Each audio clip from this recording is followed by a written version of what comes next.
Hello, Mark Crosswood here. More questions coming at you. This one about launch monitors. Let's get stuck in.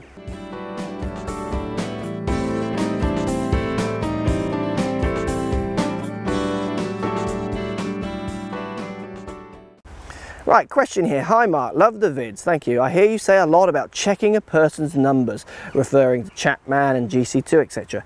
Can you please explain what exactly you mean by this? And what would you look for on how that would relate to a player's swing? Right. Look, when you hit a golf ball, the only thing that ball cares about, doesn't care about who's holding on to the club, it doesn't see them. It doesn't care if you're using a TaylorMade, a Ping, a Nike, a Mizuno, it doesn't care what club you're using. All it cares about are some certain numbers that you deliver to it. All it cares about is the collision of the flat surface with the ball. So all it cares about is things like angle of attack. So what angle the club is coming down at, what the dynamic loft, so what loft you deliver, what angle do you deliver to the ball, for heights and what have you, where you strike the ball on the face. It cares if the face is pointing that way or that way. It cares if the face is pointing left or right. It cares what path you swing on and where the face relates to those paths. So they're the numbers. They can all be quantified.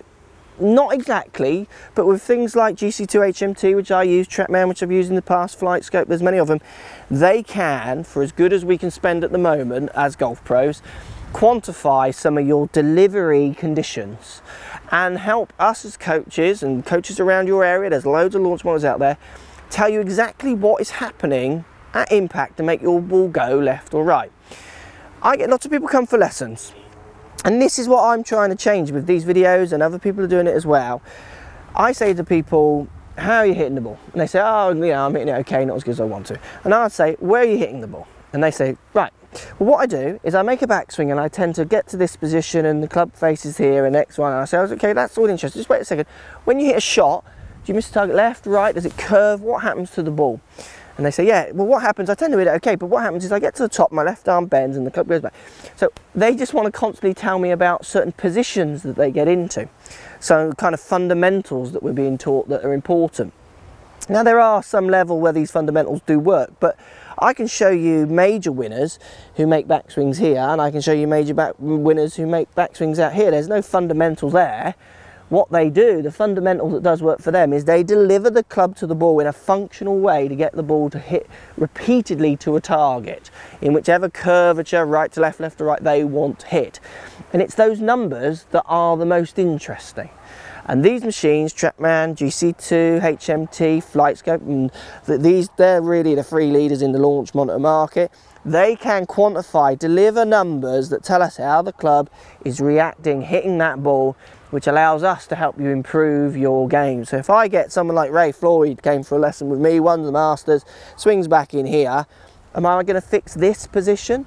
He's a major winner. Why would I fix it? If his delivery is good, consistent and where he wants it to be, then we'll work with those deliveries. If his delivery isn't quite where it wants to be because he wants to get better, that's why he's come for a lesson, we'll look at his delivery and ways of changing his delivery and his impact conditions, which might not preferably mean doing anything here. It might mean doing something here, it might mean doing something with his spine or what have you. It might be doing something just with his imagination as he hits the ball, trying to feel and see and imagine a different path of the club.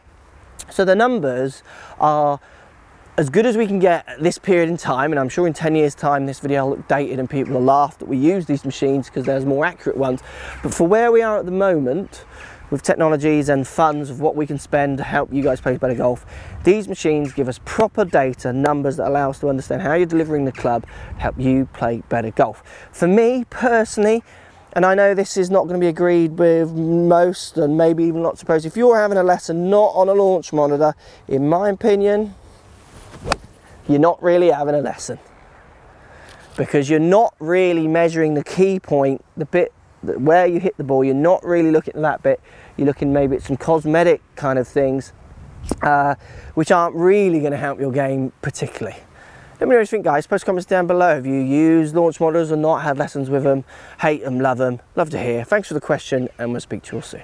So if you like what's going on here, don't be afraid to subscribe to the channel. Also thumbs up the video, post comments, love to hear what you guys got to say. Let's keep it social. The more we talk, the more we share, the easier this game will get for everybody. So if you want to find me on Facebook here, you can find me on Facebook.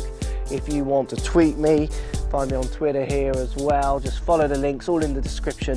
Come and join the show, get active, get involved, get playing some better golf. Thanks for watching.